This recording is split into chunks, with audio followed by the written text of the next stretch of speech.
que não estar assentados.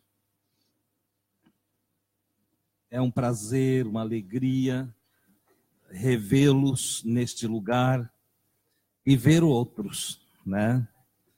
Então, quem está pela primeira vez entre nós, que sinta-se em casa, seja bem-vindo, que de alguma forma o eterno, nosso amado Senhor, te toque, fale com você, abra o seu entendimento, dê luz a você.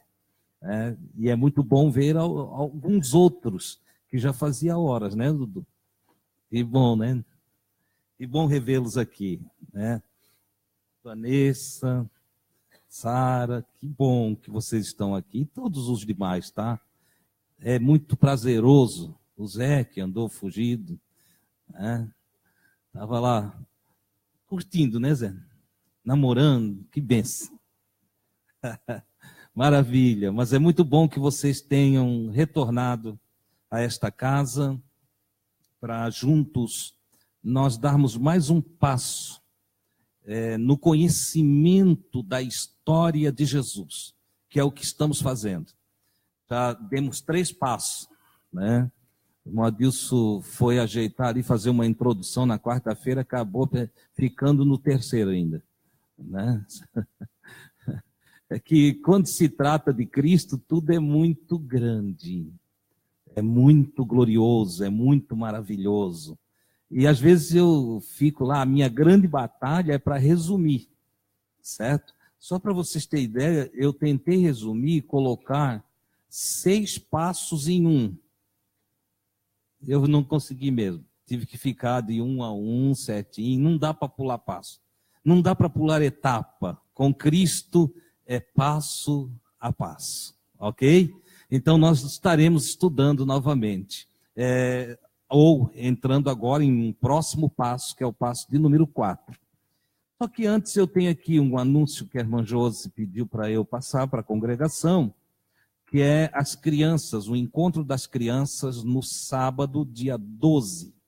Então, próximo sábado, é isso, Josi? Né? Próximo sábado, encontro das crianças de 7 a 14 anos. De 7 a 14. O local, a Casa dos Amigos, às 15 horas. Tá bom? É claro que para as crianças participarem, depende dos pais. Eu tenho algo para dizer para você. Invista no seu filho. Né?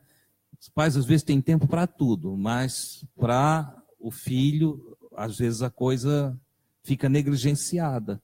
É um encontrozinho de criança, eu não vou lá levar, eu não vou buscar. Né? Os irmãos que trabalharam aí com as crianças perceberam grande resistência da parte dos pais em apoiar o trabalho que está sendo feito. E é um trabalho para formação, amados. Não visa simplesmente brincadeira, não. Em tudo é inserido, inculcado o ensino de Cristo. Então, pais, apoiem, traga os seus filhos, traga eles aqui, tá certo?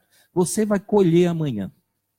Tudo que seu filho aprender de Jesus, tudo que seu filho receber de orientação cristã, vai ser lucros para você no amanhã.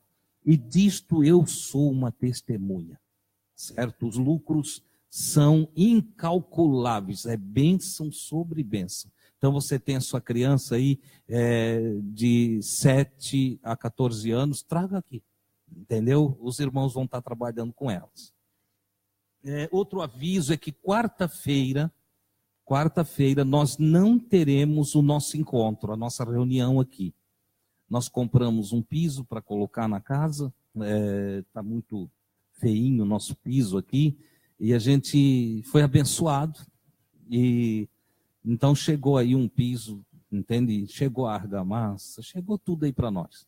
E irmão Jair, e irmão Alcimar, sempre esqueço, irmão Alcimar estarão aqui trabalhando durante essa semana para até o fim de semana, até sexta, e está tudo prontinho aqui, um piso novo aqui para nós. É simples, mas é um piso que vai melhorar o nosso ambiente, deixar mais bonitinho, ok?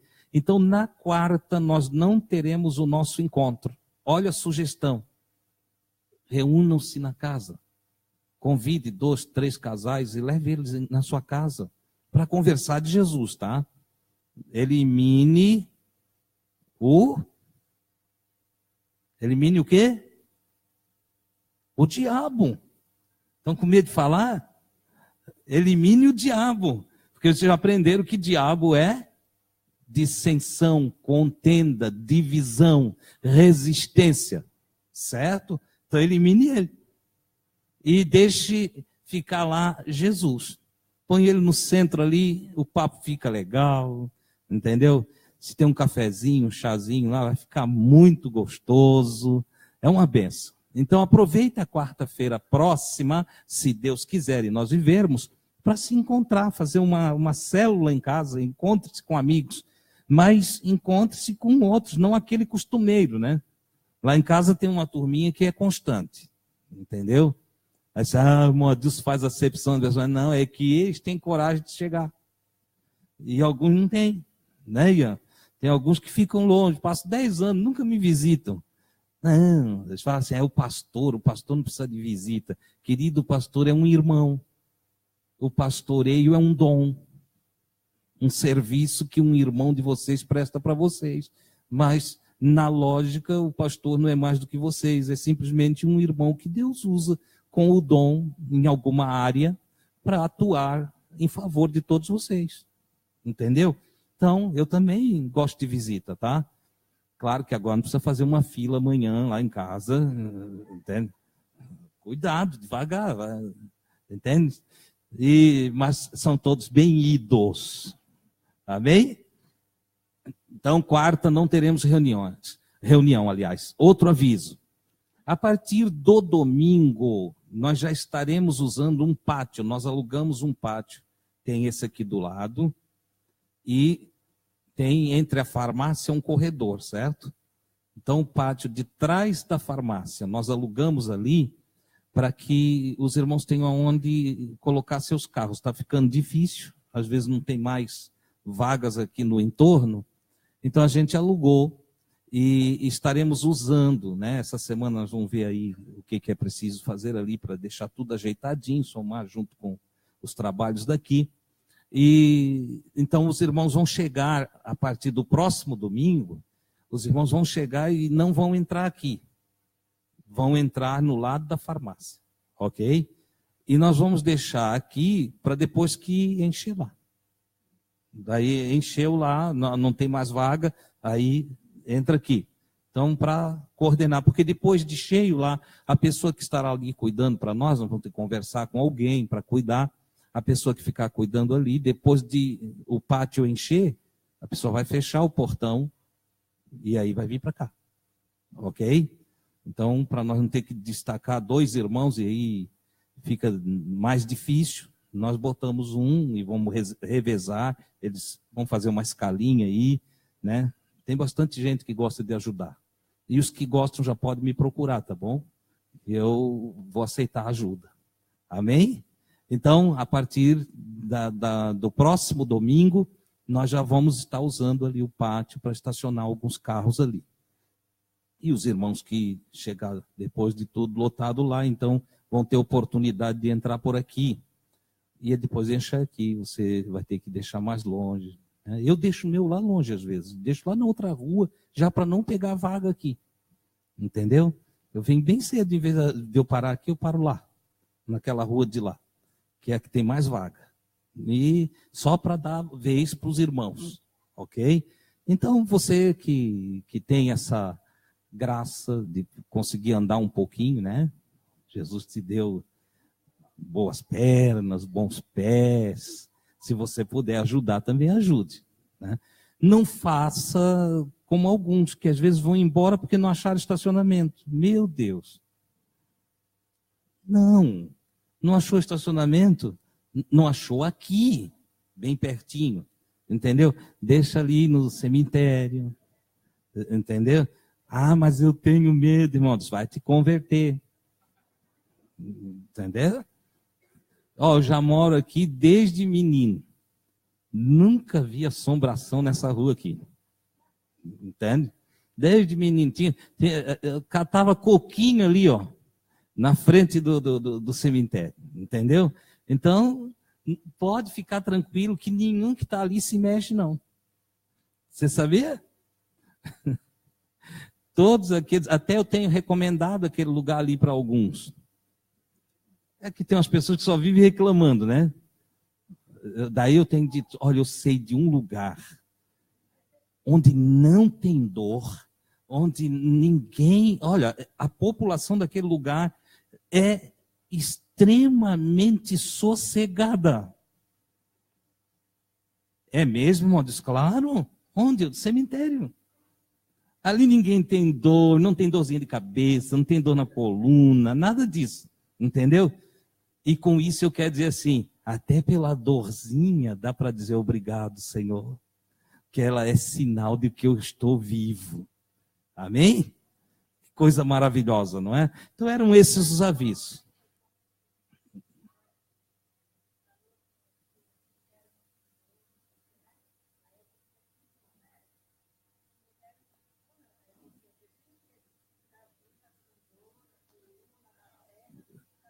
É isso aí.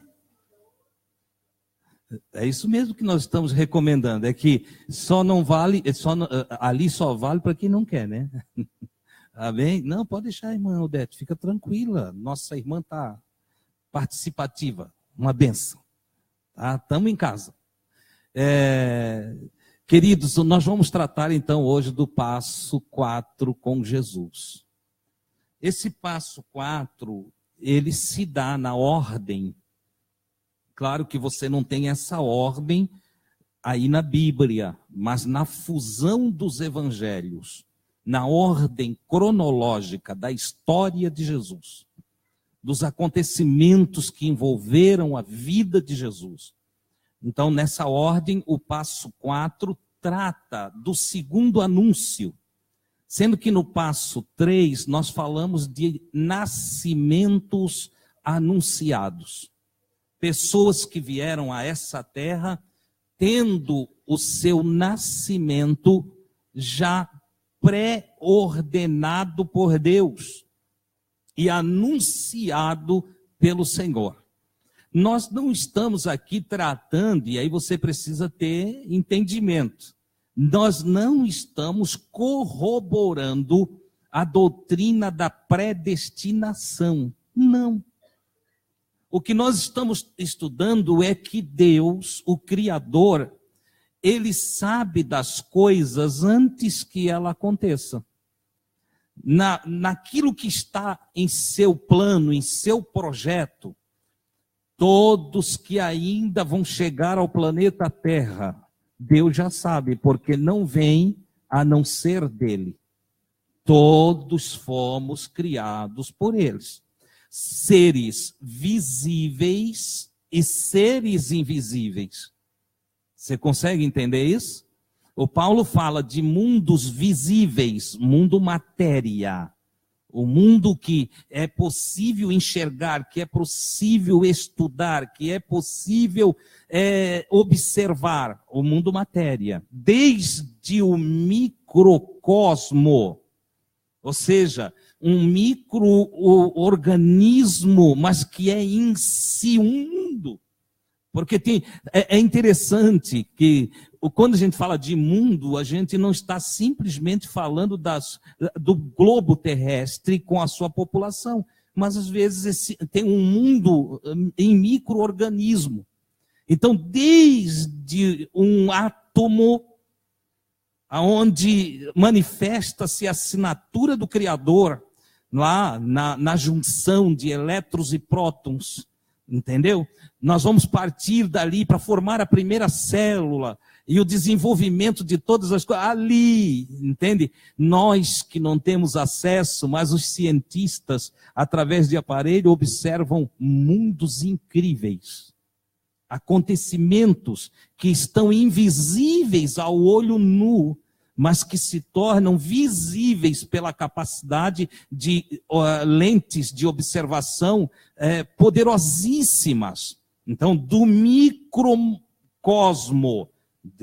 Cosmo aqui, mundo organizado, do micro mundo organizado, até o macrocosmos, as galáxias, as vias lácteas, e tantos outros mundos que ainda a observação do olho humano, com toda a ciência, com toda a tecnologia, não alcançou.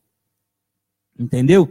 Então, eu ainda estou falando dos mundos visíveis, certo? E tem mesmo os mundos invisíveis, aqueles que não é possível se enxergar com nenhum aparelho, que é preciso evoluirmos. Irmão Adilson, evoluir não é palavra aí do espiritismo, não, evoluir é palavra do vocabulário português também, que pode ser usado para aqueles que vão crescendo, que vão amadurecendo, que vão alcançando entendimento, sabedoria e ciência.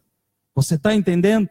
Eu não estou falando de evolução segundo Darwin nesse momento, que também é uma questão que se pode conversar em um outro momento, mas não é a evolução que eu estou falando, e também não estou falando em evolução reencarnacionista do Espiritismo segundo Allan Kardec. Não é isso. Não estou falando desse evangelho. Eu estou falando do evangelho de Jesus Cristo, que abrange a criação de todas as coisas. Aquele que no princípio era o Verbo, oh glória a Deus, e que através dele tudo que existe veio a existir. E por isso o apóstolo escreve que nele, no Verbo, nós existimos e nos movemos. Olha que coisa grande. Por isso que quando se vai falar de Jesus, da sua história, da sua vinda à terra, da sua encarnação, do verbo feito carne, não é reencarnação. Já que a reencarnação, de novo, vai cair na doutrina espírita de muitas vindas aqui e de mundos que vão sendo tratados dentro da evolução da consciência humana. Não é disso que estou tratando, não aqui. Entendeu? Mas estou tratando sim da encarnação, do verbo se fazer carne e habitar entre nós, do metafísico se materializar e passar a existir fisicamente entre nós, do extraterrestre chamado Jesus, olha, modo CT, agora vai chamar Jesus de ET, mas ele é. E ele foi. Você sabia? Ele mesmo disse. Ele disse, olha, vocês, todos vocês, ele olhando para os judeus que estavam rodeando ele, vocês são de baixo. Vocês são aqui da matéria. Eu sou de cima. Eu sou lá do metafísico, eu vim de lá. E não está errado. Então alguém me pergunta, tu acredita em ET? Como é que eu não vou acreditar se eu sou um cristão?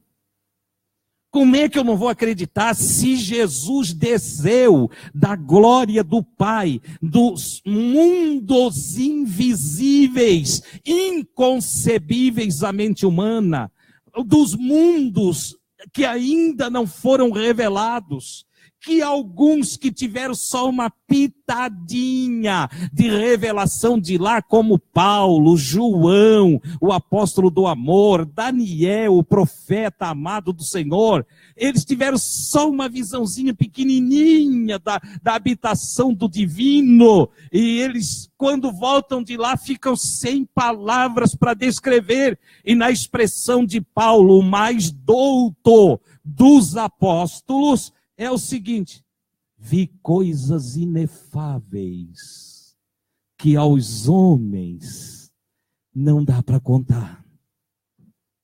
Você já pensou? Jesus veio de lá. Então, ele vindo de lá e está aqui na terra, fica claro que ele é um extraterrestre. Concordam? Sim ou não? Quem discordar pode discordar também, não tem problema não. Você não é obrigado a aceitar o que eu digo. Mas avalie, se ele não é daqui, é de lá.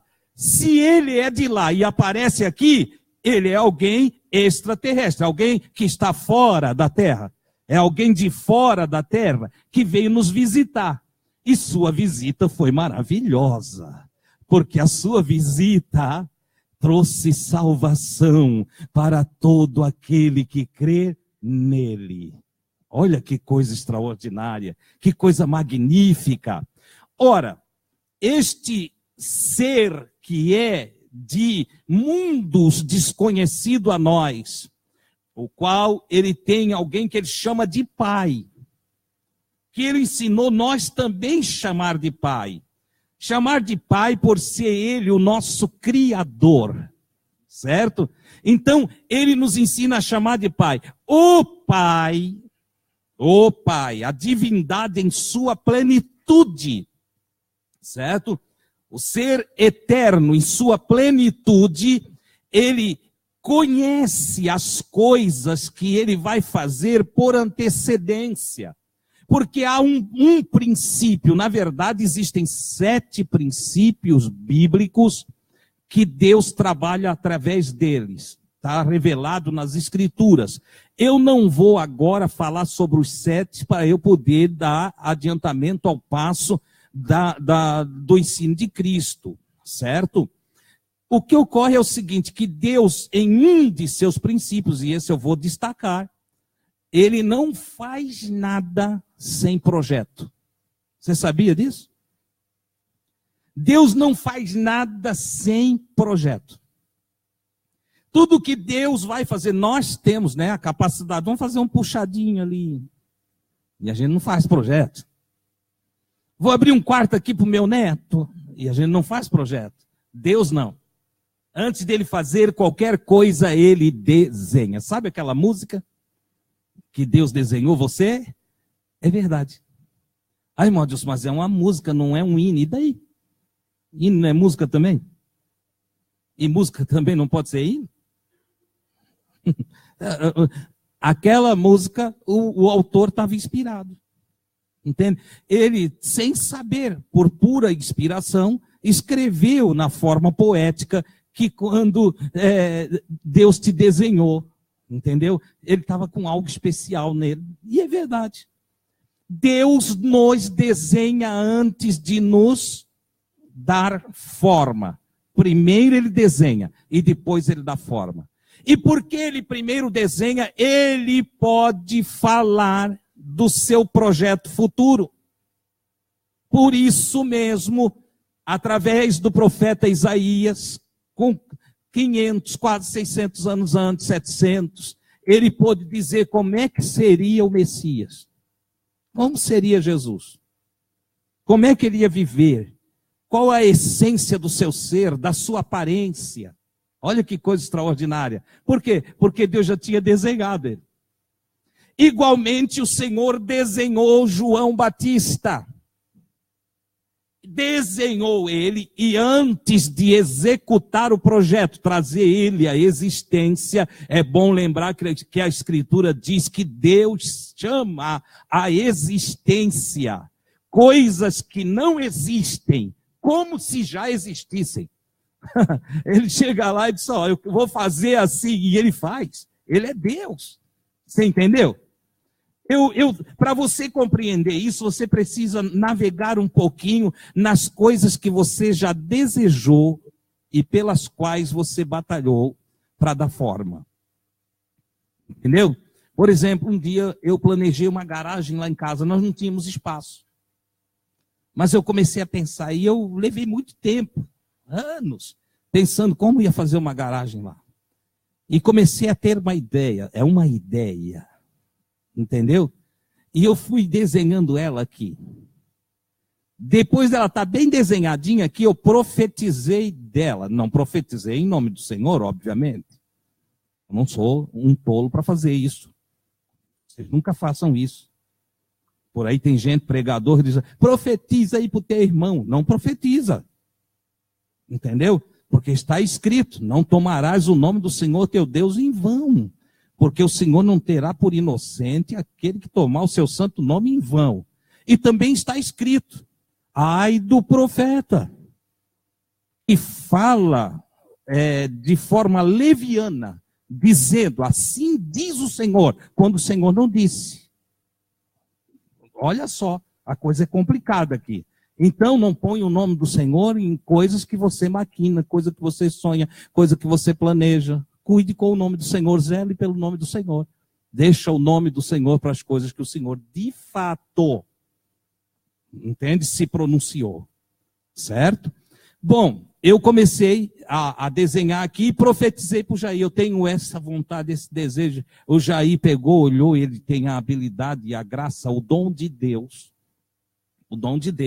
para construir e tem ideias sobre as construções, tem uma visão já, entende, por causa da experiência vivida, que vê lá na frente. E o Jair disse, dá para fazer assim, assim, assim. Ele pegou a minha imaginação, trabalhou lá, e nós, os dois, eu com os recursos, ele com a mão de obra, foi lá e executou a obra. Irmão, olha como eu tinha visto. Primeiro eu vi, falei e depois executei. Entenderam? Claro que lá na casa de você é assim também. Um dia você viu alguma coisa e disse, vou fazer assim. Outro dia você planejou algo e disse, vai ser assim. E hoje está lá. É assim que Deus trabalha. Ele planejou, imaginou, depois ele desenha a coisa dentro do processo divino. Claro que Deus, como um bom programador, usa os códigos fontes da vida e ele não precisa de um papelzinho como eu para fazer o desenho, né?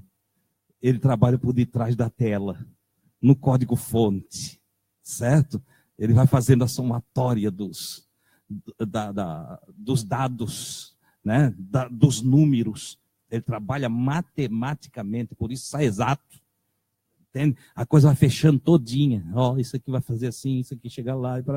Então, resultado. Por ele saber as coisas que vai fazer ali na frente, ele pode falar dessas coisas.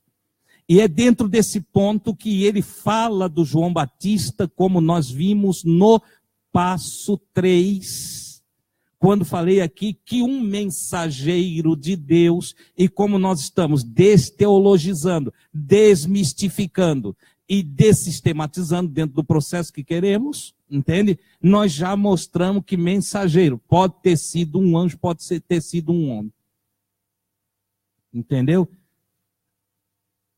Tirei a palavra anjo, porque a palavra anjo quer dizer mensageiro. Entendeu? Então, desmistificando, nem sempre quando aparece anjo ali, quer dizer que apareceu uma criatura de corpo luminoso, um ser de luz que está ali materializado. Não. Pode ter sido simplesmente um homem da tribo de Levi que adentrou por ordem de Deus, mas não era só o sumo sacerdote que podia entrar, era só o sumo sacerdote. Mas e daí, se Deus quer mudar a lei, ele não pode? Ele não faz a estéril ter filhos? Ele não faz, ele não muda o código fonte de uma perna torta e endireita ela? Ele não traz de volta, na lei da vida, quem morre não volta. Concorda? Está ordenado ao homem morrer uma só vez. Vindo depois disso o juízo. Mas e quando ele quer mudar o código fonte? Ele que tem a senha.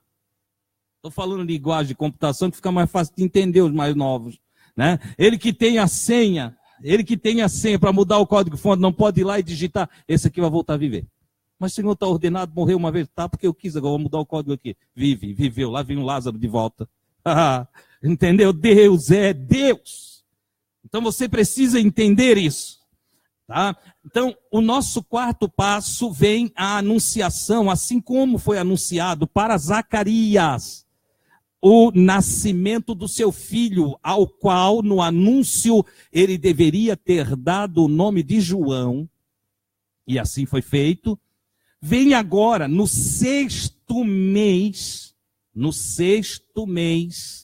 da gestação de Isabel. Certo?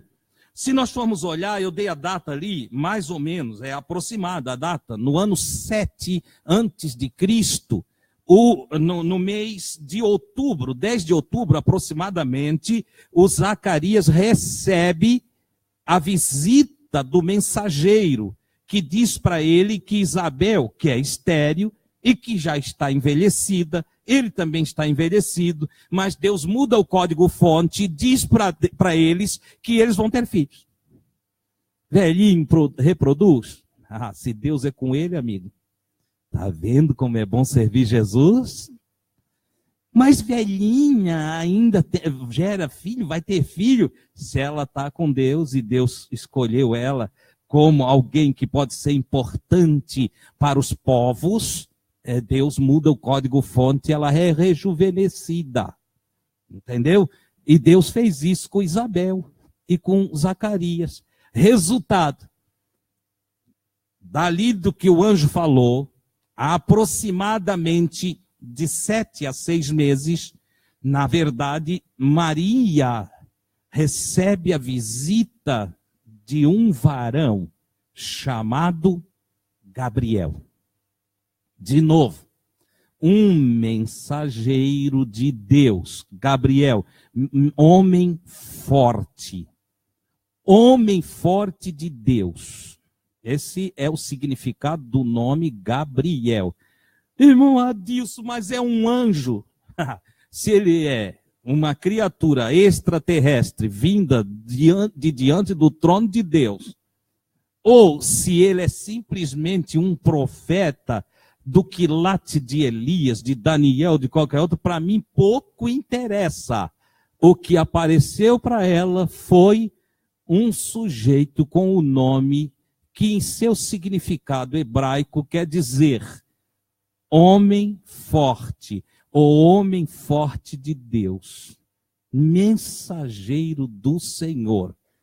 Daí, irmão, se é humano, se não é humano, pouco me interessa. Não sou eu que vou cavar essa.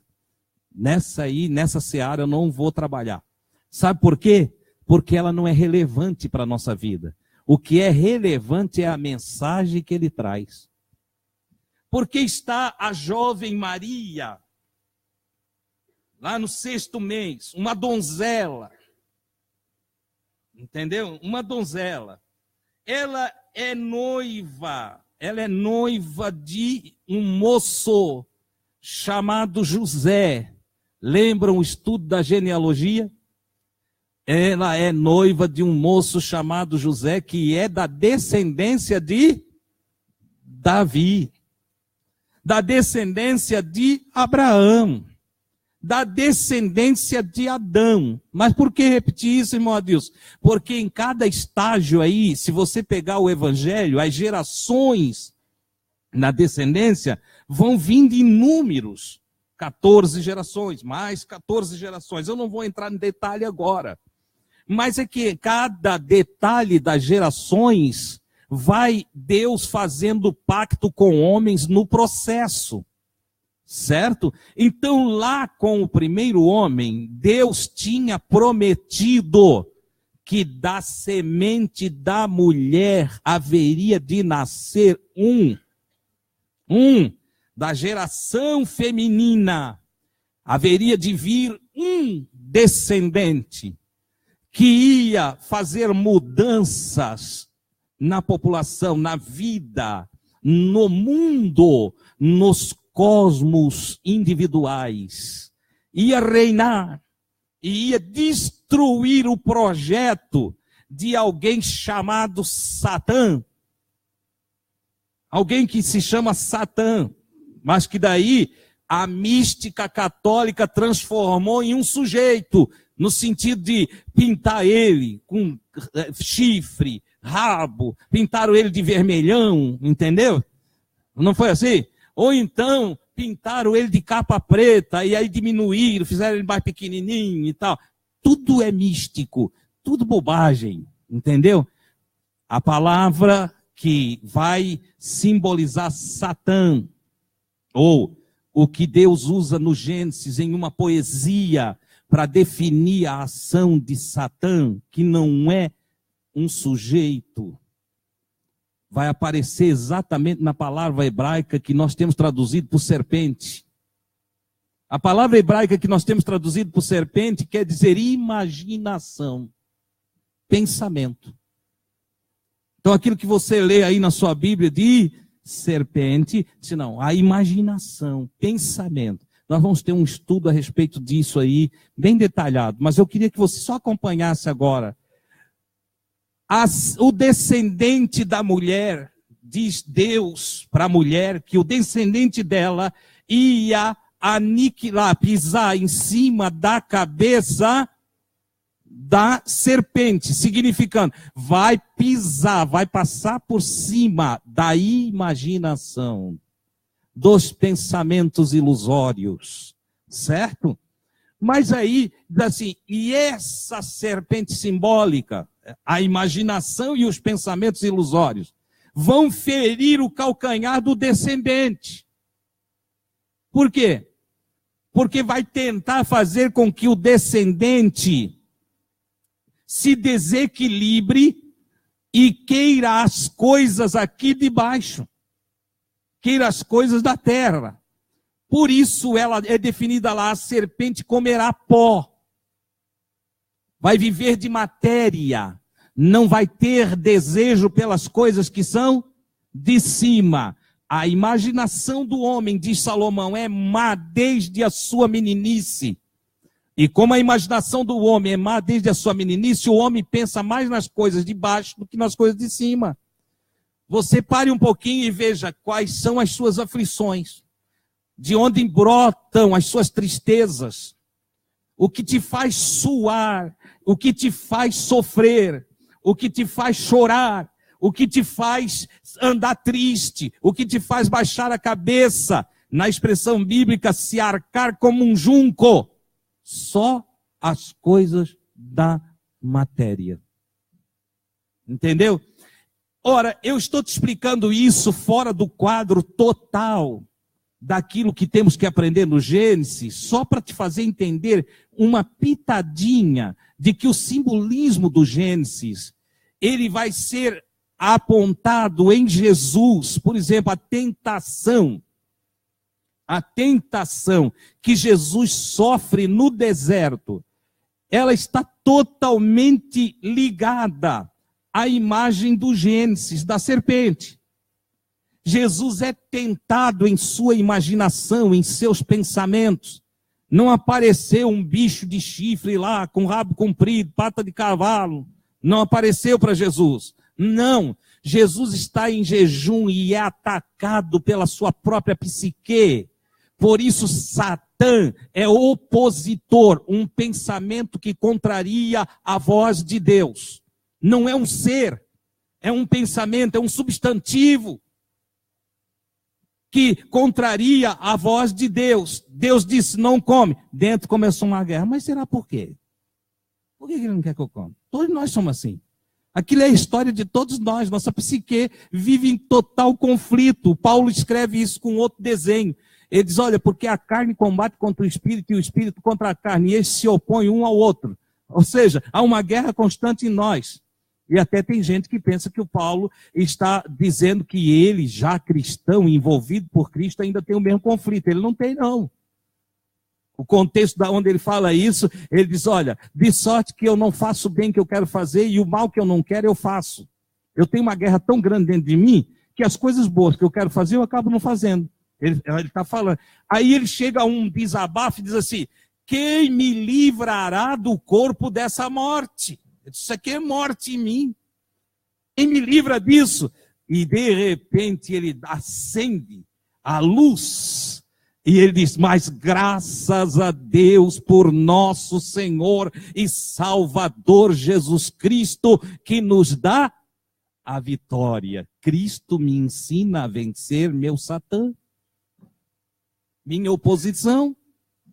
Cristo, o equivalente grego, Cristo me ensina a vencer o meu diabo.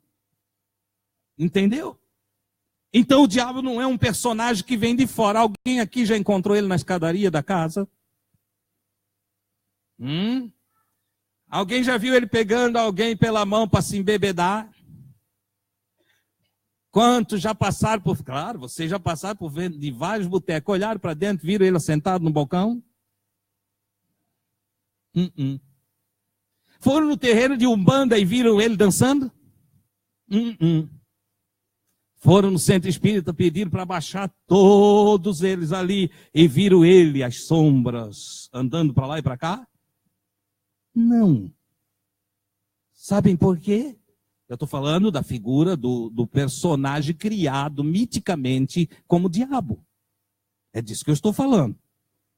Tá? Eu estou falando da figura e do desenho também mítico chamado Satã, criado pela teologia católica e desenhado na Idade Média para meter medo em todo o mundo, porque não sabiam ganhar as pessoas pela evangelização, pelas boas novas. Então ganhavam pelo medo, pelo terror. E implantar o terror nas mentes. E isso nós estamos trabalhando hoje aqui coisa de 1.800 anos, 1.900 anos, 1.700 anos, 1.500 anos. Claro que eu chego hoje aqui falando e assusta alguns, mas para aí, irmão, Deus. Teve um irmão que ficou triste comigo até, porque concluiu que, segundo o que eu ensino, então o diabo não existe. E ele ficou muito triste. Não sei mais o que vou fazer da minha vida, irmão Adilson. Eu disse, mas por quê? Não tem diabo. Eu disse, ai, tu gosta dele. Você está entendendo? É a mente travada na opressão. É o cachorro que foi preso o tempo todo e um dia, quando soltaram, ele não saía de perto da casinha. É o passarinho criado no cativeiro que se abre a portinha e ele não sai de perto da gaiola. Assim é a mente que foi cativada pelo misticismo e que foi travada no miticismo e que está amarrada por linhas teológicas sem comprovação lógica. O que estou fazendo aqui nessa casa é dar para vocês o mais puro evangelho, porque Deus não quer que você tenha medo dele. Deus não quer que você o sirva por pavor, correndo do outro. Deus não deseja você perto dele, nem eu perto dele, porque saímos apavorados, em desespero. Deus nos quer em amor, Deus nos quer como companhia, como aquele que conversa com ele, como amigo. Ele nos chama de amigo, ele nos chama de filhos, ele nos quer em paz com ele. Por isso, Jesus de Nazaré, em toda a sua pregação, distribuiu a paz aos homens e disse para todos os seus seguidores: quem é um discípulo de Jesus, ele aonde anda, saúda o outro com shalom, paz, saúde, salvação. Oh, coisa maravilhosa, coisa gloriosa, andando sem medo, andando na luz e amando a Deus por conhecê-lo, por experimentá-lo e provar na sua própria experiência de intimidade que Deus é bom. Ora, por isso ele anuncia a vinda daquilo que nós chamamos de seu filho. Por que daquilo que nós chamamos de seu filho, irmão Deus? Porque nós chamamos de seu filho a sua materialização em um corpo humano. Que na verdade o que se manifesta é o próprio Deus. É Deus em carne, mas dentro de um corpo humano para experimentar em sua vida, em sua experiência, em suas provações, tudo que o homem experimenta. O Criador quis experimentar a vida da criatura, quis conhecer seus medos, quis conhecer suas dificuldades, quis conhecer seus tropeços, quis conhecer aquilo que não o habilita para a santidade. E ele disse, eu vou lá, vou viver como homem, vou ser como homem. E aí quando é para ele vir, antes dele chegar aqui, o Criador começa a anunciar, primeiro pelos profetas, disse, eu vou mandar um. Eu vou mandar o descendente da mulher. Vai ser um que vai nascer de mulher. Por isso é humano. Vai ser nascido de mulher. Porque se não nasce de mulher, não é um ser humano. Mas ele vai nascer de uma mulher. E o sinal que eu vou dar é esse aqui. Uma donzela, uma jovem, vai conceber. E vai dar luz a um filho. Ela terá um filho. E o Senhor esquadrinha dentro da linhagem de Abraão, dentro da linhagem de Davi, como vai fazer para casar, porque ele tem promessa de que seria um descendente de Davi. E como é que encaixa um descendente de Davi, mas que não tenha o sangue de Davi?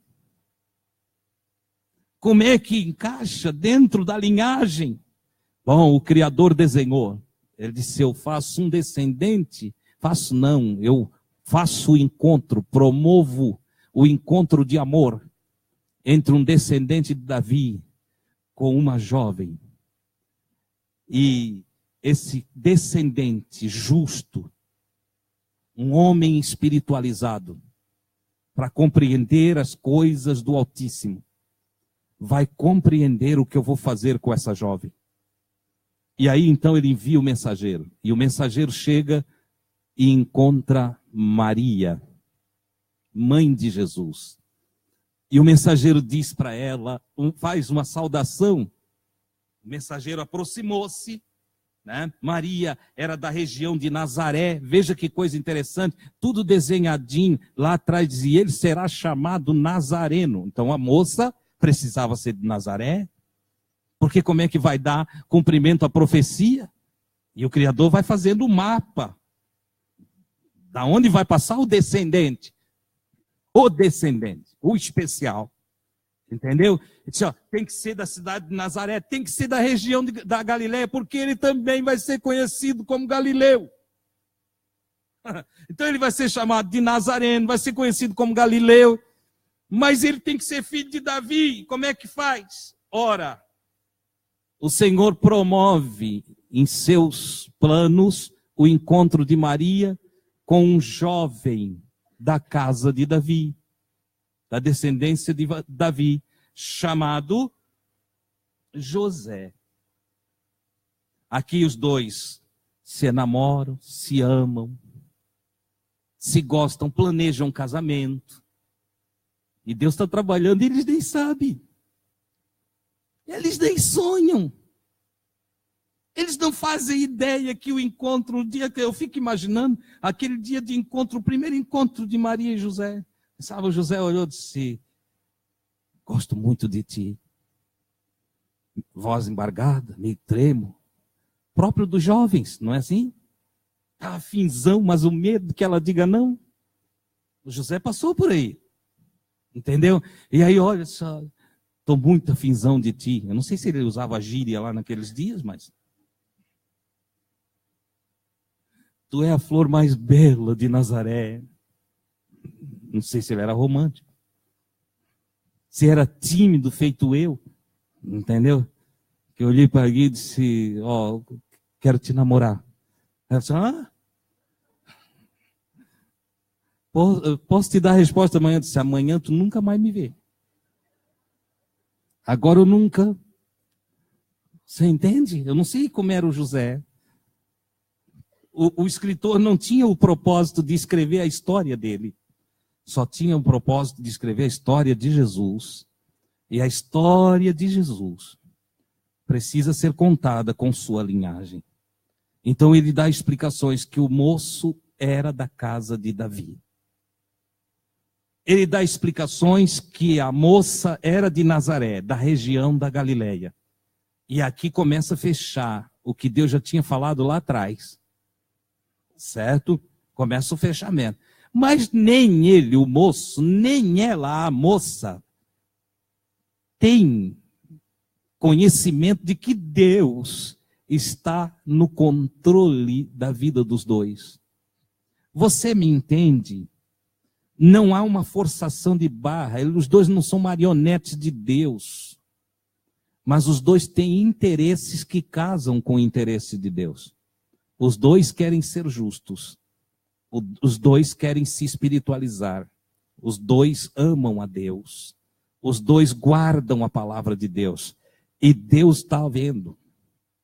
Deus lê as intenções do coração. E Deus viu, esse moço da casa do Davi me serve. E essa moça aí vai ser ideal. Por isso mesmo Deus então chama o mensageiro que se aproxima dela e diz, alegre-se, cheia de graça, o Senhor está com você.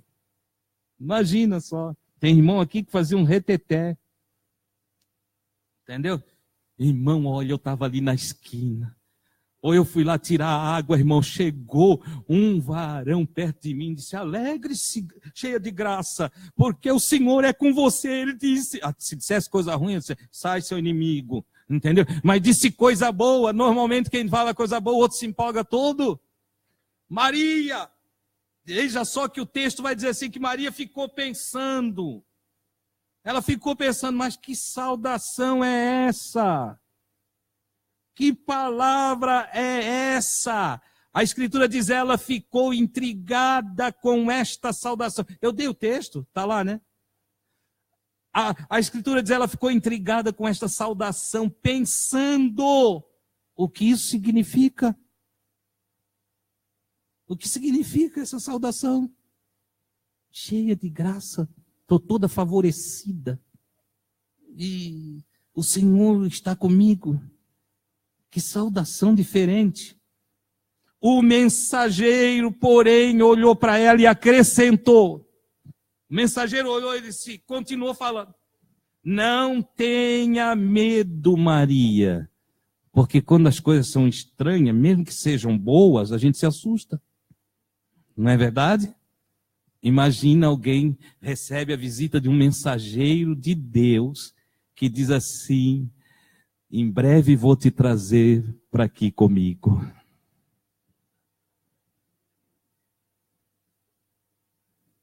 Todo mundo quer ir para o céu, mas já dá um desespero. Ai, Deus falou que vai me levar. Ai, entendeu? Não é assim? Os crentes são incrédulos. O sacerdote Zacarias não ficou mudo porque duvidou do mensageiro? Entendeu?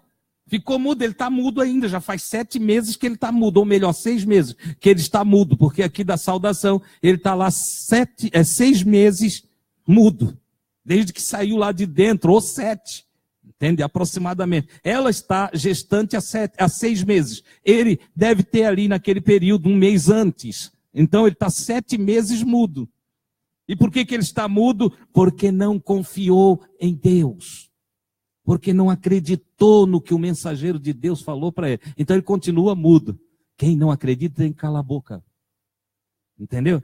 Tem pregador que quer pregar, se não der oportunidade para ele, mas aí quando as coisas vêm, ele se desespera. Dá uma tremedeira. Entendeu? Se é ameaçado, sai correndo. Eu já contei aqui a história de um irmão que foi fazer um culto no ar livre, e quando lá na outra casa de trás o sujeito ficou berrando com ele, mandou suspender todo o culto tal, e tudo aquilo lá, mandou desligar as aparelhagens, e eu, que estava em casa descansando, era uma tarde de domingo, me deu no coração de ir lá. Quando cheguei lá, estava tudo desligado. Não começaram ainda? Eu disse, não, irmão, tem um problema aí atrás. Eu disse, que problema? Escuta. Aí tinha um homem lá resmungando lá atrás, na casa dos fundos. Eu disse, liga tudo. Vamos cantar. Quando ligou, começaram a cantar, o bichinho ficou doido lá. Entendeu? Porque eu mato, porque eu faço, porque não sei o que. Canta. Vamos cantar. Cantamos. Quando terminei de cantar, disse, agora eu vou pregar.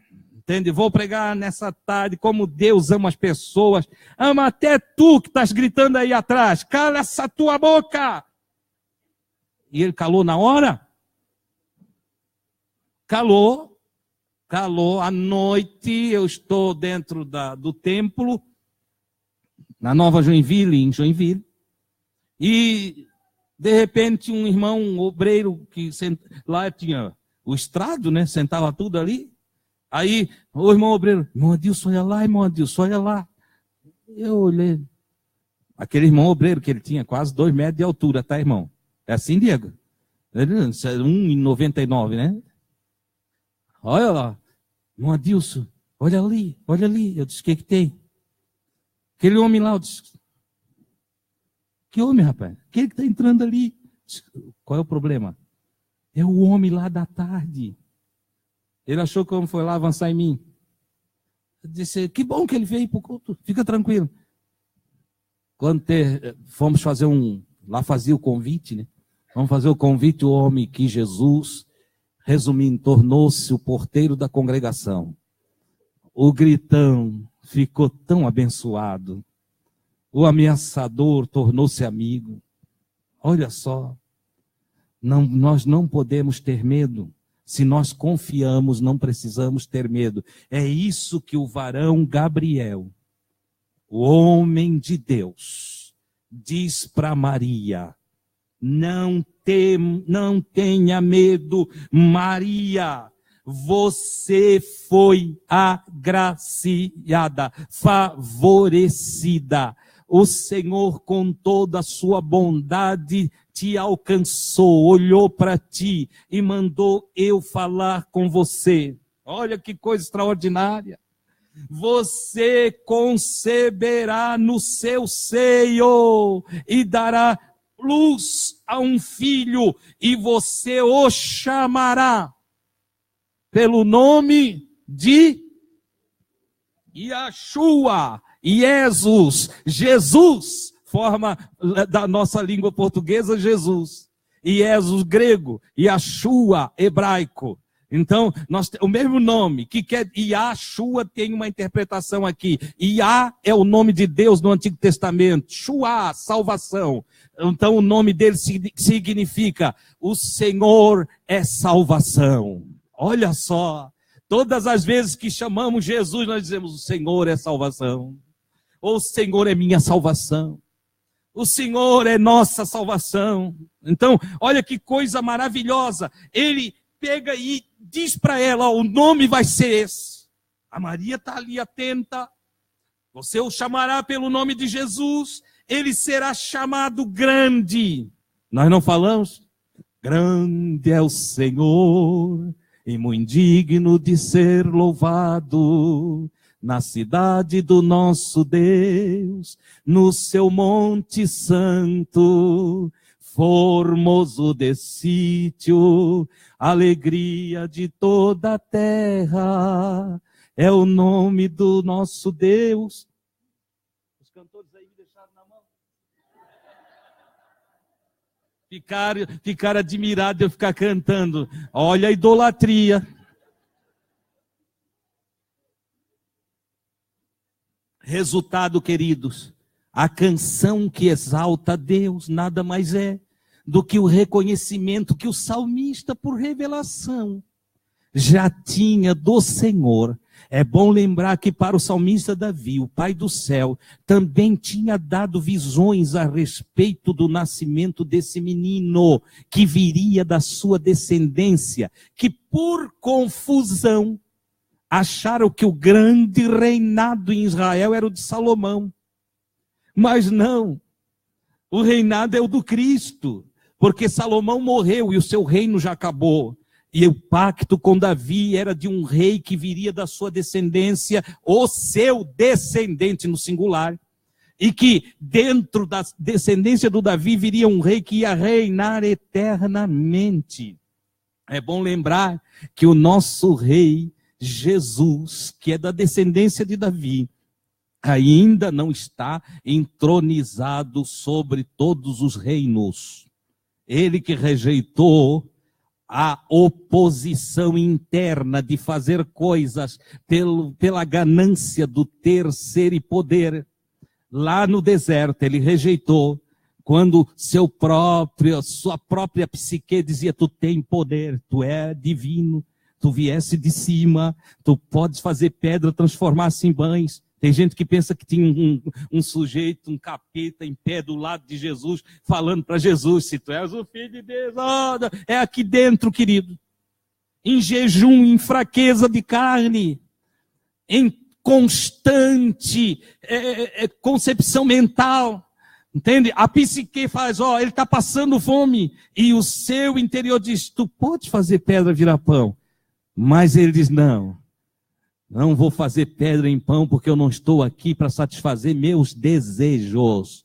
Eva satisfez o desejo dela, mas eu estou aqui para fazer a vontade do Pai. Olha aqui onde é que está matando Satã. Olha onde está pisando na cabeça da serpente. Você está conseguindo entender? Olha só, Mas se tu és o filho de Deus, tu pode se jogar do pináculo do templo, tu pode fazer uma demonstração, um show da fé. Show da fé. Você pode fazer um show da fé, todo mundo vai ficar empolgado com você. E eles vai-te pensamento resistente. Na língua hebraica, vai-se Satã. Porque está escrito, isso ele diz para ele mesmo, é a palavra nele, é a consciência dando razão para as coisas de Deus e massacrando as coisas da carne. Ele diz para ele mesmo, está escrito, só não tentarás o Senhor teu Deus. E aí vem, olha aqui como é aqui, olha só, vai comigo, entendeu? Aí vem o pensamento o transporta para um alto monte, onde ele vê todos os reinos do mundo. Me diga onde tem na terra uma montanha que eu posso ir lá e estando lá em cima eu vejo todos os reinos do mundo. E diga, aponta. O pico mais alto, Everest? É? Um sujeito que alcança lá em cima vê todos os reinos do mundo? Não. Pequeno salmo que tentei cantar. Está escrito que nos lados do norte, e isso significa, isso é uma expressão bíblica para dizer aonde está o trono de Deus. Tem um Monte Santo. Entendeu? Que fala das alturas do Senhor, de onde ele vê todas as coisas. Jesus veio de lá, amados. A sua imaginação voltou à sua origem.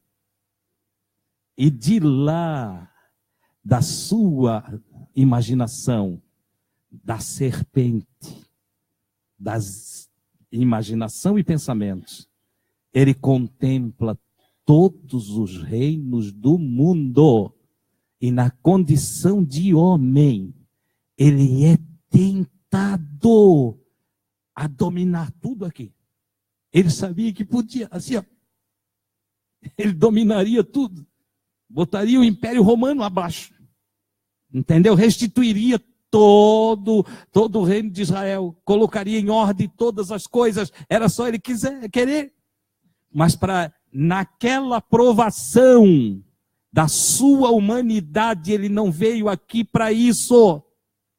Então, na provação da sua humanidade, ele teve que usar das escrituras. E como ser humano, ele tem que adorar e não ser adorado.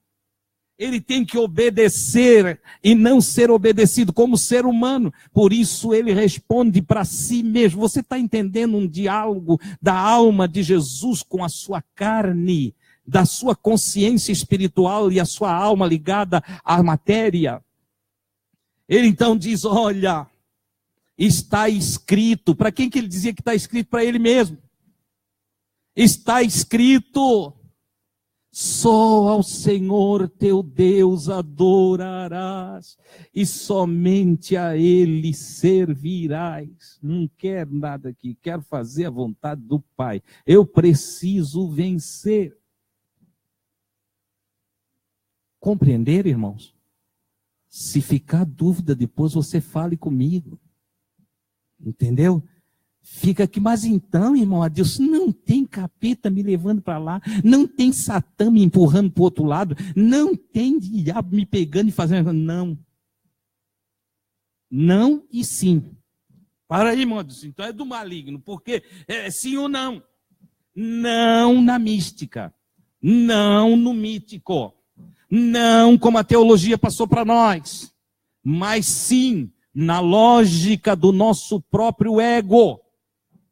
Então nós podemos dizer que Satã, no contexto bíblico, é o nosso egocentrismo, que trabalha o mal e o bem, e que na consciência espiritual faz a sua própria escolha, aonde podemos afirmar com toda certeza que o homem tem livre arbítrio. Porque é o homem que escolhe o bem ou o mal. Ah, irmão, mas olha, irmão, eu não queria fazer, mas veio um inimigo, pegou a minha mão e eu dei na cara dele. Querido, vai enganar outro, vai. É tu que ficasse ruim mesmo, e o teu Satã deu lugar, ocupou o lugar de Jesus na tua vida, e tu na tua ira, na tua indignação, batesse na cara dele. Por isso a sabedoria divina, ao usar os apóstolos para nos doutrinar, usam todos os males dos homens, com a expressão, obras, da onde? Obras da carne. Obras da carne. E se o outro lá, se nós quisesse acreditar que ele é um bicho alado que chega aqui, é carne? Não. Por exemplo, quando eu vou falar de um anjo da destra do Pai, um anjo, agora estou falando de uma criatura, estou falando um mensageiro que sai da direita do Pai, da destra do Pai.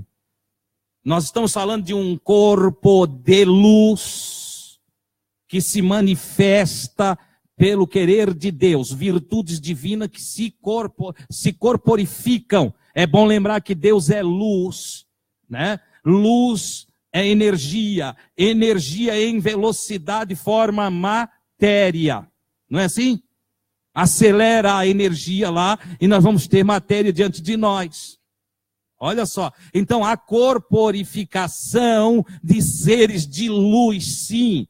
Ora, quando nós chegamos na Bíblia, no livro histórico, não é livro poético, livro histórico de Samuel, ou do Reis, nós vamos encontrar a história do Eliseu e o acontecimento de revelações de seres que na expressão dele eram cavalos e carros de fogo, com criaturas de fogo, que nada mais era do que manifestação de luz passando sobre as montanhas, dando ao profeta a percepção de que ele estava protegido por Deus e que ninguém ia lhe fazer mal algum.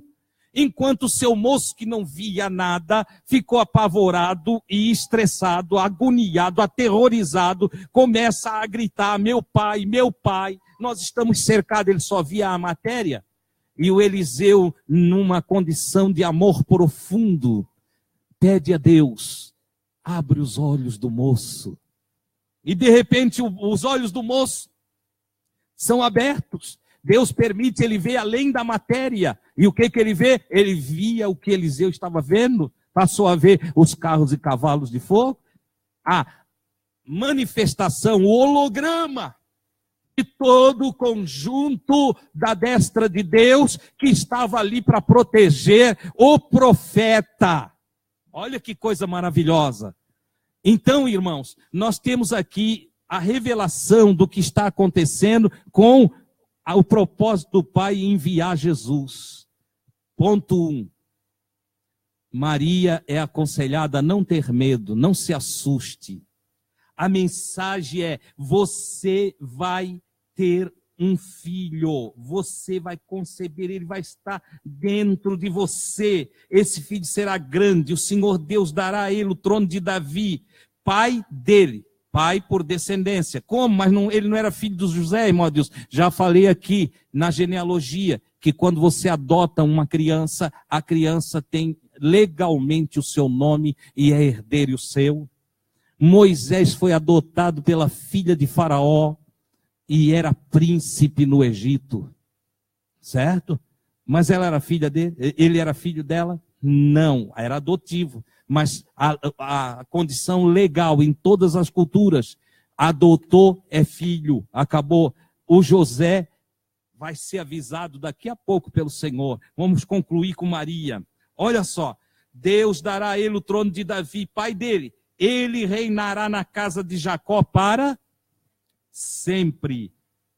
Essa intronização ainda não aconteceu. Está pertinho de acontecer.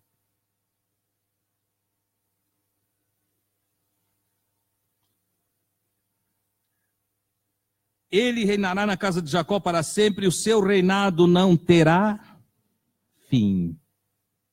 Não vai nunca acabar. Maria perguntou, ainda atônita, assustada. Ela perguntou, como pode ser isso? Eu não conheço homem algum. eu nunca me deitei com um homem. Eu não tenho relações. Como é que isso pode acontecer? É razoável. Você vê a diferença da pergunta da Maria para o varão Gabriel, da pergunta do Zacarias, que nós estudamos ali atrás. O Zacarias, qual a prova que eu tenho disso? Quis provar. Se eu não boto fé, acabou, preciso de uma prova. Aí o varão, o mensageiro que estava com ele, disse, a prova é essa. Quando eu me retirar de ti, tu não vai falar mais. Quer prova? Fica mudo. A Maria não, ela faz uma indagação. Mas não tem como que vai acontecer? Ela não questiona que não pode. Ela só não entende como pode. Entendeu? Então, olha, eu não conheço homem. Aí o mensageiro respondeu, o Espírito Santo virá sobre você. O Espírito, nós já falamos aqui, Ruach Kadash, o Espírito Santo, o Espírito integral, o Espírito do todo, o Espírito universal, o Espírito eterno, o Espírito do Criador. E pode ser lido também, olha, o sopro do Criador, Espírito, Ruach, sopro, pneuma, sopro. O sopro do Criador vai vir sobre ti. Ele vai soprar lá, sobre ti. Ele é o Criador. Ele é o Criador. E aí nós vamos ter a primeira barriga de aluguel. Maria vai emprestar a barriga dela para Deus. Vocês pensam que barriga de aluguel é coisa nova? Inseminação artificial é coisa nova? O Criador vai inseminar Maria e ela vai emprestar para Deus a sua barriga, o seu ventre. Olha só, ela disse, mas como vai ser isso? E ele disse, olha, vai vir sobre você o Espírito Santo e o poder, a virtude, o poder de Deus vai cobri-la com sua sombra. Você já ouviu a expressão, a sombra do onipotente descansará. Deus vai aqui, vai fazer sombra para ti, fica tranquila. Fica tranquila, o negócio aqui é tu e Deus. Confia somente, né? Por isso, e aí ele já vai adiante, por isso o santo, o ser íntegro, inteiro, esse ser que vai nascer de ti, será chamado Filho de Deus. O João, no seu evangelho, vai escrever a respeito disso aqui. E o João diz que Jesus não veio, não nasceu da vontade da carne, nem da vontade de um homem, de um varão, mas da vontade de Deus. Olha que coisa extraordinária. Maria guarda isso no seu coração. Aí vem uma coisa extraordinária na sequência. Mas essa eu falo domingo que vem. Amém? Oh, glória a Deus. Continua domingo que vem. Não perca. Porque se você perder, você vai perder ensinos grandiosos, maravilhosos. Algumas pessoas que vão vir aprender as verdades de Jesus não vão compreender alguns termos que eu vou estar falando dentro do processo do ensino de Cristo. Aqui eu só estou mostrando como Deus anuncia nascimentos, como Ele fala de coisas futuras e como Ele cumpre essas coisas futuras. Mas no processo da ação de Cristo, Ele vai realizar coisas que nós muitas vezes não tivemos a explicação. Ou se temos, nós temos de uma forma deturpada. Nós temos de uma forma diferenciada, mística, mítica ou teologicamente embrulhada. Entende? A base teológica atual, ela é com retalhinhos de Bíblia. Acontece que cada texto desse, ele é inteiro. Ele é inteiro. Você não entende a carta aos Hebreus lendo só uns versículos dela. Não vai entender. Você não vai nunca entender Apocalipse se você não tiver um olhar holístico, panorâmico, um olhar da Bíblia inteira. Por isso que tem gente que se atrapalha, porque pega versículo fora de contexto, pega texto fora de contexto. Tem gente que diz que Jesus desceu lá embaixo, foi pegar a chave do inferno, da morte, do diabo, porque ele tem a ideia que o diabo é um personagem que está lá, e Deus, na cabeça dele, Deus é tão pequenininho que faz uma prisão e dá a chave para o prisioneiro. Ele é pior do que os carcereiros brasileiros. Entendeu? Não. Deus sempre esteve no controle. Deus nunca perdeu o controle. Quando Jesus vence todas as coisas aqui na terra, e ele ascende aos céus, mais tarde, ele convida um amigão dele para dar uma chegadinha lá, para começar a ver coisas futuras. Então ele chama o mais querido de todos os apóstolos, o irmão João, que agora está velhinho. E o Senhor convida ele para subir lá, nas suas moradas eternas. E aí, chega lá e diz: João, o que eu vou te mostrar, tu escreve num livro, e eu vou te mostrar as coisas que depois destas, das atuais, do presente, vão acontecer. Vou te mostrar coisas para frente. A teologia vai lá, pega dragão do Apocalipse e joga como sendo escrito no Gênesis. E faz a maior confusão com o anjo caído. Entendeu? Faz confusão com textos. Mistura tudo. Nós vamos aqui nos nossos estudos mostrar da forma que foram falados, no tempo em que foram falados, e como há um tempo para o cumprimento de todas as coisas. Passo a passo com Jesus. Venha aprender de Jesus. Venha ser iluminado. Torne-se sábio nas coisas de Deus. E você terá um vidão aqui e agora, na terra. Irmão Adilson, mas eu queria uma oração, porque tem inimigo que atrapalha a gente. Não tem. Não tem. Está escrito: nenhum mal te sucederá, e nenhuma praga chegará à tua tenda. E aí? Está escrito: o Senhor sabe cuidar do que são seus. E agora? O problema é que ele não veio aqui trabalhar a matéria por nós.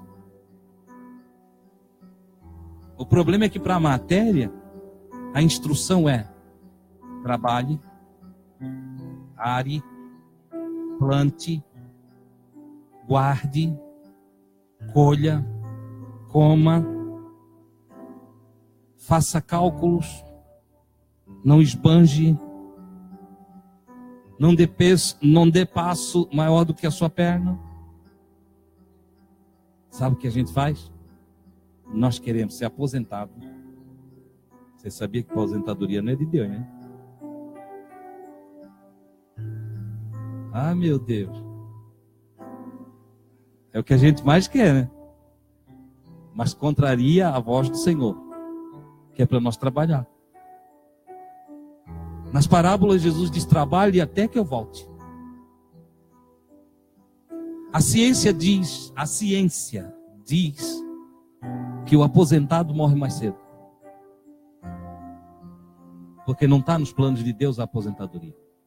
O que está nos planos de Deus é o homem trabalhar até o último dia da sua vida. Entendeu? Não o trabalho materialista, consumista, ou fugiu a palavra agora, me ajuda aí. Capitalista, certo? Não, o trabalho natural de quem acorda pela manhã e diz: obrigado, Senhor, pela vida. Que coisa boa é viver. E aí sai durante o dia para fazer o que vem à mão para fazer. Vivendo um dia de cada vez, na leveza da compreensão de que existir é algo maravilhoso. Entendeu?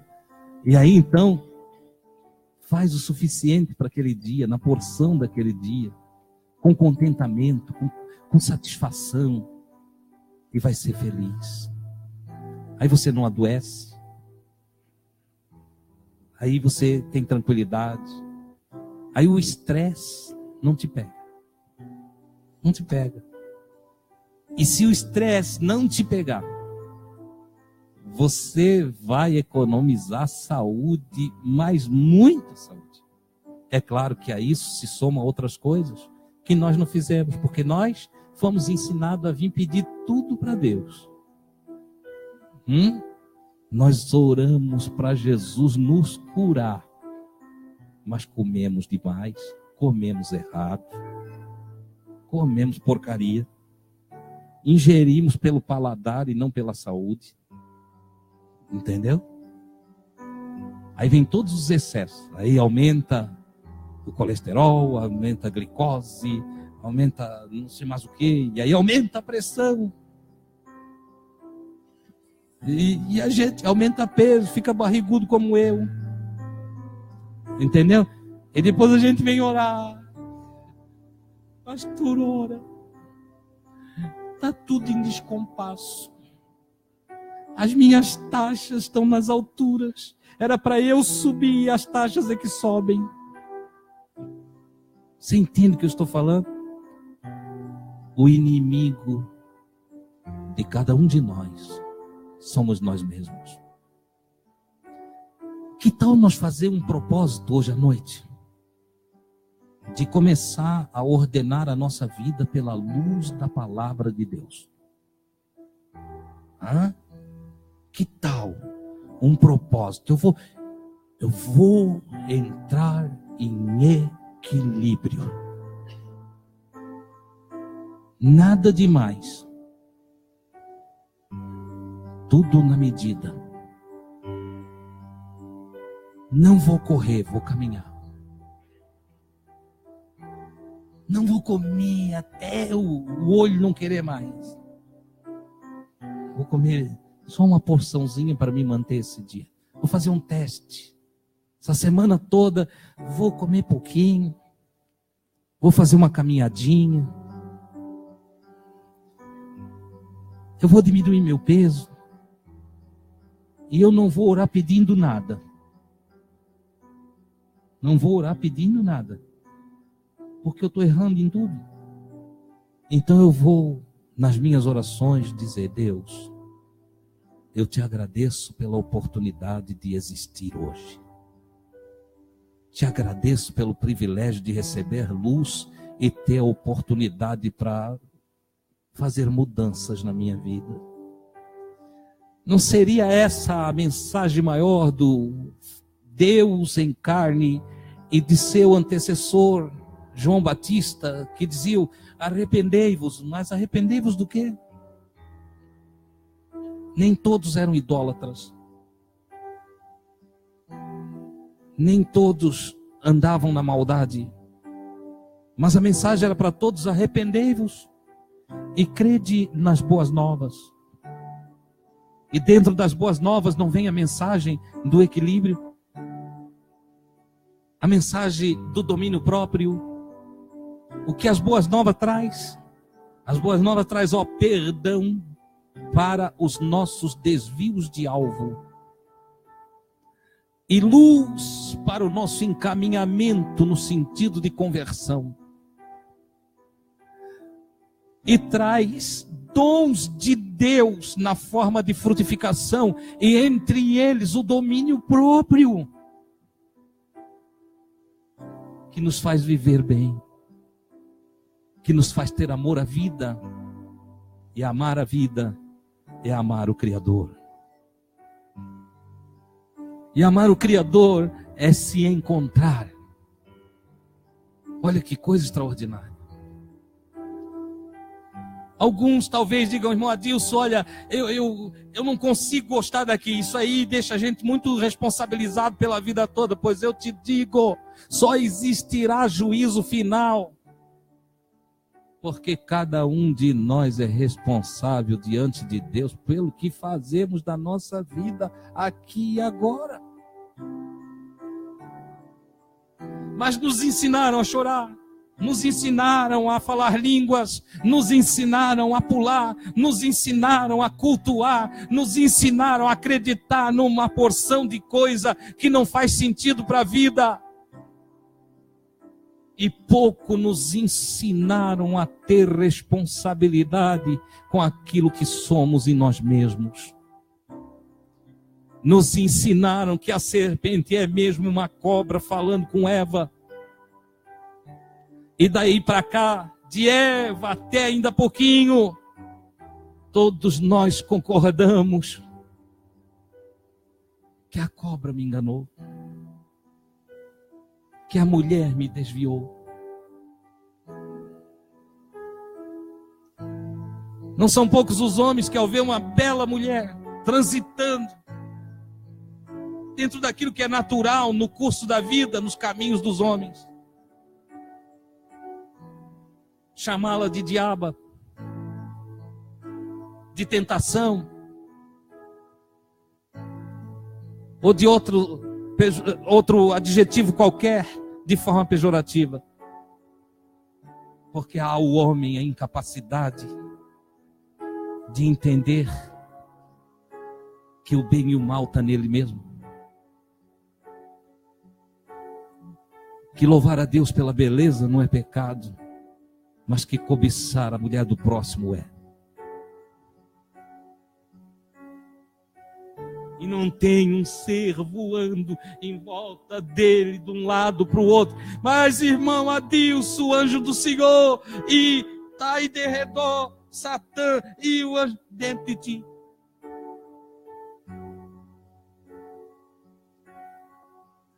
Os ventos de doutrinas, de sentimentos, de vontades, os impulsos dentro de tua própria psique. As escolhas para o caminho da vida. Por isso Salomão disse, sobre tudo que se deve guardar, guarda o teu coração. Teu coração. Porque dele, dos dois hemisférios, procedem as saídas da vida. E o resultado final de cada ação, de cada gesto, de cada atitude que tu vês exteriorizado, foi antes desenhado, foi antes buscado, foi antes planejado, foi antes decidido conscientemente. Não há engano, não. O inimigo não enganou, não.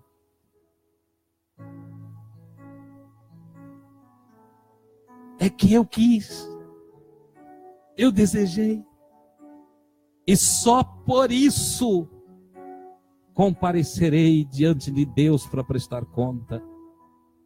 Porque que conta prestaria eu se alguém ao meu lado com um revólver na minha cabeça me forçasse a fazer alguma coisa? Que tribunal me condenaria se o outro é culpado das minhas ações? Nenhum tribunal me condenaria. Eu estava forçado. Porque que Deus tem todo o direito de nos sentenciar a qualquer coisa que Ele queira? Porque não tem revólver na nossa cabeça. Não tem bichinho nos pegando pelo braço. Não tem sombra nos forçando o caminho. O que tem são bons e maus daimons. Bons e maus daimons. Bons e maus demônios. Você sabe o que quer dizer demônios? Daimon. Gênio. Gênio. Sabia disso? Escreva aí. Demônio quer dizer gênio. Agora você entende? Bons e maus gênios. Agora você consegue entender? Esse menino é de um gênio. Viaja no tempo 2000 anos atrás. Vai lá nos gregos. E eles já falavam, é de um gênio bom, é de um bom daimon, ou é de um gênio mau, mau daimon. Eu e você temos em nós os bons e os maus gênios. E nós escolhemos. Por isso, o mestre dos mestres disse, vê se me ajuda, Diego. De onde vêm os adultérios? De onde vem? Ai, irmão, é do diabo. Vamos ver o que Jesus diz. De onde vêm os roubos? Os homicídios? Ai, matou um ali, irmão, que coisa triste, matou. É o diabo, né, irmão? É o mau daimon de alguém. Tá lá? Para nós encerrar, leia para mim.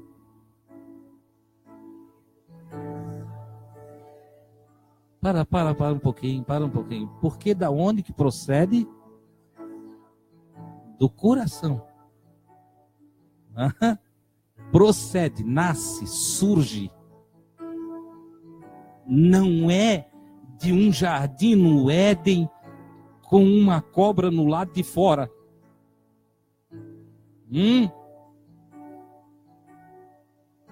Não. É de um coração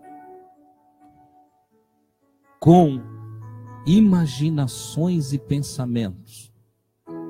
A mesma palavrinha, eu vou trazer depois na outra aula o hebraico e colocar ali a transliteração para você. Olha só. Porque do coração... Para. Eu tenho que parar vocês. Não é do cara lá? Não é? Jesus está errado, né? Jesus está errado. Não, ele sabe muito bem, ele nos criou. Isso nasceu no inferno do teu coração. Porque do coração procedem o quê? Os maus pensamentos. Que mais? Morte. Para aí. Irmão, essa morte toda aí no Rio de Janeiro é do coração de gente de mau gênio. Entendeu? É de planejamento de egoístas malvados que querem dominar. Entende? Tem as mortes. E lá na Síria, irmão Deus, a mesma coisa. Você acha que a guerra está lá porque tem uma população querendo briga com o outro apertado da população? Não, são líderes, príncipes, potestades de maus gênios, mau daimons, dominando regiões. Só que isso era desenhado no místico e no mítico. Mas na verdade está dentro. É Jesus quem está dizendo. Não é eu que estou inventando. Está escrito. Está dentro do coração. Vem as mortes. Que mais? Vai falando.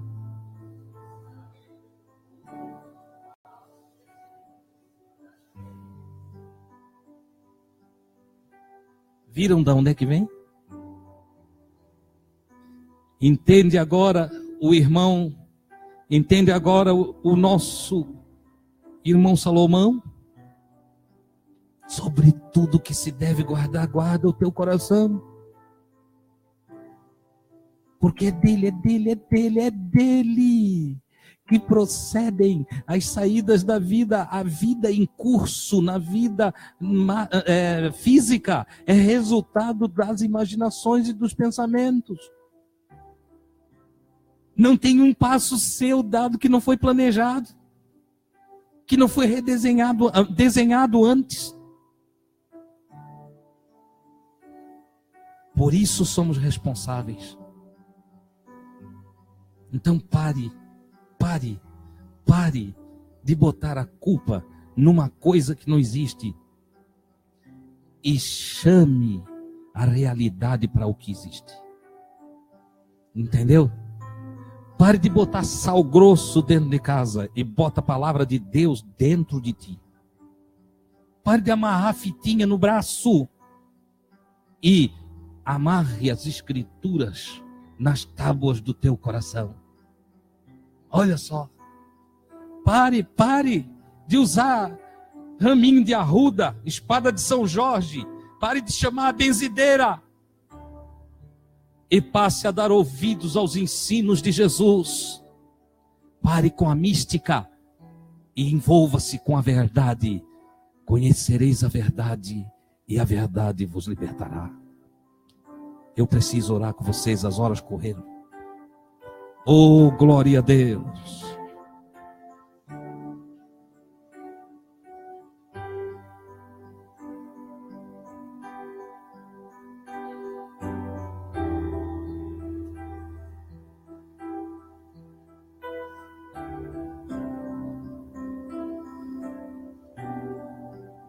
Nessa oração, vamos orar por Vitor, Josiane, Vitória e Leucádia, que estão em casa ouvindo esta mensagem. Vamos orar por Rosa Gonçalves. Na verdade, a Rosa Gonçalves pede oração pela filha Raquel, pelo genro, pelas netas. O genro Anderson, netas Lívia e Júlia. Vamos orar pela Sandra Regina de Oliveira, está hospitalizada com um tumor no intestino, é mãe da Amanda. Vamos orar para o Dionísio, está com embolia pulmonar.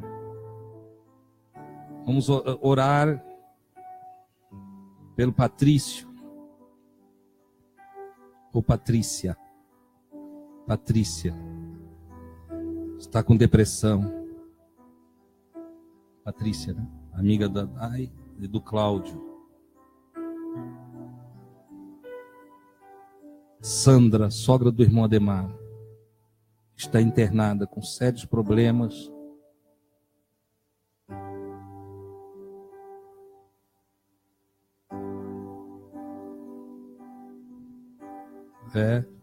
Sérios problemas de saúde. Dilma está com dores na coluna. O Jonathan e outra pessoa, Ruana, libertação. Oração também por Orivana e Pedro, restauração da família.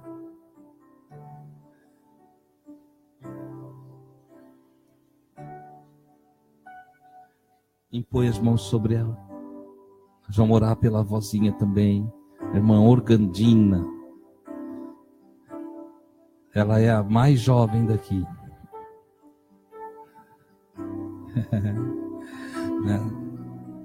Tem algo sobre a oração que nós vamos aprender aí na frente que vai dar susto em muita gente. Mas enquanto não aprendemos, a Escritura diz que o Espírito Santo, ele intercede por nós com gemidos inexprimíveis, com gemidos cuja expressão é inexplicável. Ele diz, porque nós não sabemos orar como convém. E aquele que conhece a intenção do Espírito, então responde, não o que falamos, não o que expressamos, mas o que o Espírito deixa diante dele na forma de gemidos. Por isso, quando você for orar, não fica buscando muita palavra, não rebuscando a coisa. Procure pôr o seu sentimento, o seu desejo, a sua intenção. A melhor oração é aquela que se faz como uma criança, que diz o que sente, que expõe o que pensa. Entendeu? E aí o Pai, que entende a intenção do Espírito, envia a sua resposta. Pai santo e maravilhoso, eu te dou graças por essa oportunidade, por essa família querida, que nós nominamos de amigos de Jesus. Te dou graças por cada vida que colocou seus pés nesta casa e adentrou, meu Pai. E ficou até agora de uma maneira respeitosa, ouvindo os ensinamentos. Eu rogo, Senhor, que sobre eles, cada um deles, e sobre mim, repouse toda a tua graça. Aquela sombra que o salmista chamou de sombra do onipotente e que o Gabriel disse que viria sobre Maria, para que enquanto o poder do Altíssimo gerasse nela o que era preciso para o Senhor, que esta sombra venha sobre nós e que nós todos tenhamos paz e descanso. Que todos usufruam da tua presença maravilhosa, Senhor, e conscientizados de que tu estás presente, nos dando a oportunidade de escolha a cada momento, todos os dias, o tempo todo. Escolha de como vamos responder, escolha de como vamos perguntar, escolha de como vamos agir, de como vamos reagir. Escolha para o bem e para o mal, escolha para a luz e para as trevas, escolha para realizar, Senhor, o caminho do equilíbrio. Como um dia me falou um amigo, será que é só direita e esquerda? Não teria uma terceira via? E eu vejo diante de ti, Senhor, que a via terceira é a via do equilíbrio, do domínio próprio, que não deixa de ser a via do bem, que não seja a nossa opção na constância da vida, o mal, a reação agressiva, as palavras ofensivas, a irritabilidade, o nervosismo, o estresse, a canseira, a fadiga do ter, a busca incessante do acúmulo, mas que na compreensão de tudo que Jesus ensinou, que nós tenhamos alegria no pouco, satisfação no suficiente, ou que nós possamos nos regozijar em aprendizado profundo, de te dar graças pelo simples fato de abrir os olhos depois de uma noite de sono e dizer obrigado, Senhor. Obrigado, Senhor. Aleluia. Louvado sejas para todos sempre. Que em nós haja a expressão da mais profunda compreensão. Quando ao sair do nosso leito e em paz, fomos fazer o de jejum no café da manhã, possam os nossos passos ser dados equilibradamente na compreensão de que tu nos deixastes em mais um dia para sentir os aromas, para enxergar as cores, para tocar nas coisas, nas pessoas, para abraçar, para amar, para sorrir, para se alegrar, como está escrito, este é o dia que o Senhor fez, alegramo-nos nele.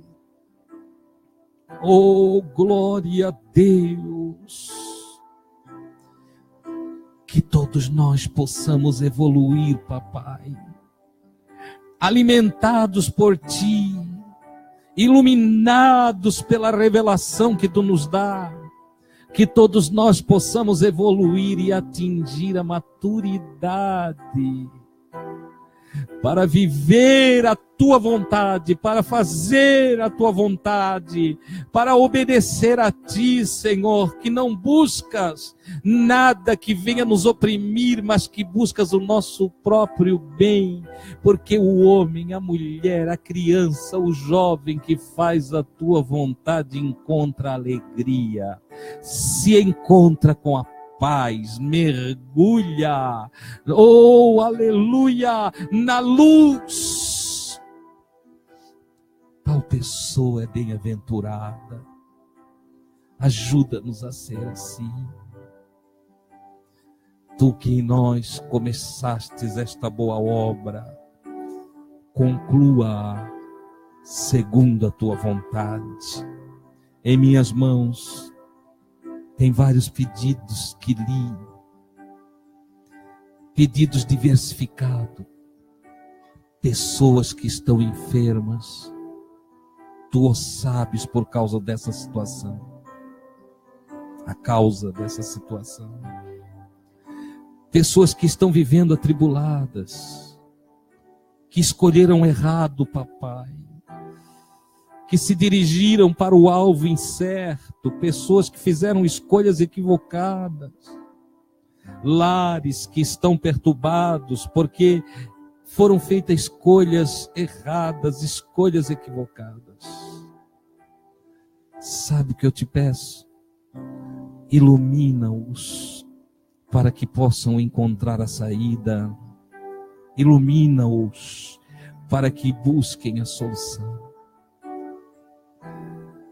Pai, aqueles que estão ali em leitos de enfermidade, em meio às dores, ajuda-os, socorre-os da Tua maneira, da Tua forma, cumpra-se ali a Tua vontade, meu Pai, em nome de Jesus, graças a Deus.